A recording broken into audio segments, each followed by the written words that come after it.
Europe 1. Le grand direct des médias, Jean-Marc Morandini. Et le fait média du jour, ce sont donc les intermittents du spectacle qui se sont invités une nouvelle fois hier sur la Croisette et à la télévision en intervenant en direct sur iTélé dans le grand journal de Canal+. Jérôme Yaninchenko, bonjour. Bonjour Jean-Marc. Vous êtes notre spécialiste média. Il semble donc que les intermittents soient très déterminés à nouveau à faire parler d'eux. Et oui Jean-Marc, et ils n'ont pas perdu de temps pour le faire. Dès l'ouverture du 67e Festival de Cannes, hier soir, ils se sont invités à 2 reprises en direct, en pleine retransmission.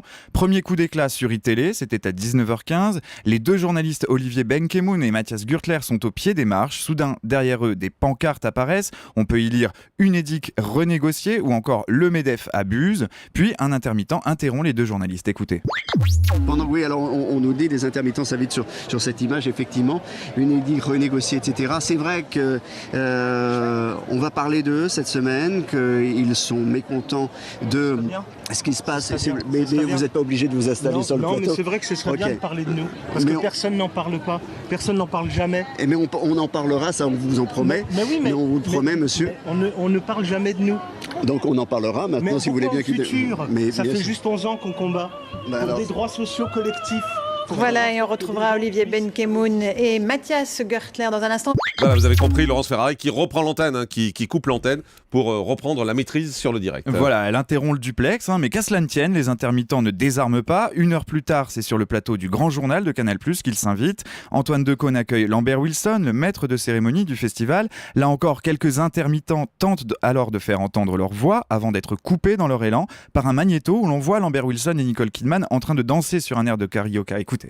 Bonsoir Lambert. Bonsoir. Les premières impressions à chaud, le palpitant redescend un petit peu. Bienvenue à vous. Bonjour. Au nom des intermittents, c'est les intermittents du spectacle. Ah d'accord. Avec les travailleurs du spectacle. Attendez, on en parle juste après si vous voulez. Vous souhaitez vous dire que nous étions...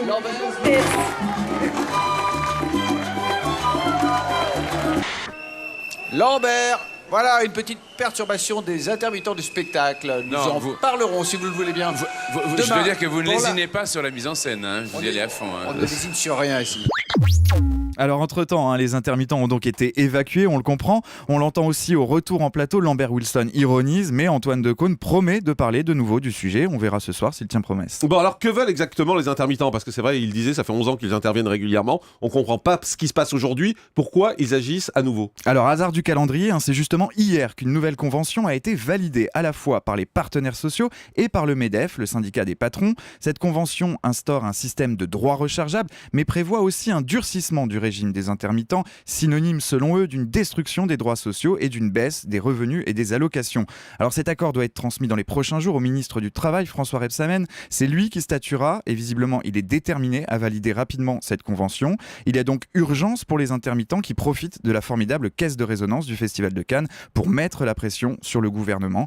Une pression qui va s'accentuer d'ailleurs dans les prochains jours, puisque la coordination nationale des intermittents a lancé un appel à la grève samedi contre cet accord. Donc vous êtes en train de nous dire clairement que ça va continuer. En effet, il y a des chances, on le sait, les émissions en direct sont toujours très propices pour tenter de prendre la parole. Pour les chaînes, cela rend la gestion du public encore plus complexe. Les intermittents vont donc tenter de nouvelles opérations de ce type dans les prochains jours. Ils sont d'ailleurs des habitués de ces coups de force. Certains tentent de les anticiper.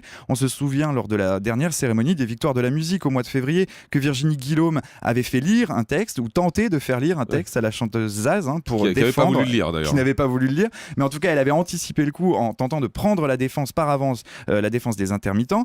Plus souvent, en revanche, c'est l'improvisation sur les plateaux en direct. Vous vous en souvenez, début avril, c'était le plateau du 20h de France 2 qui avait été envahi par une vingtaine d'intermittents. Sur l'une des pancartes qui avait alors été brandie derrière David Pujadas, on pouvait lire le message « C'est quand, Cannes ?» Eh bien, c'est maintenant et les intermittents sont au rendez-vous. Effectivement, et les intermittents qui ont déjà annoncé qu'ils allaient intervenir pendant la cérémonie des Molières qui va avoir lieu dans quelques jours. Simplement, visiblement, c'est une cérémonie qui sera enregistrée, donc ce sera un peu plus compliqué. Et puis sans doute ce soir, parce que je crois que la ministre de la Culture et de la Communication est invitée du Grand Journal, donc ça risque d'être peut-être un peu chaud. Peut-être que là encore, ils auront recours à de l'enregistrement pour éviter de nouveaux débordements. Merci pour ces précisions, Jérôme Yaninchenko.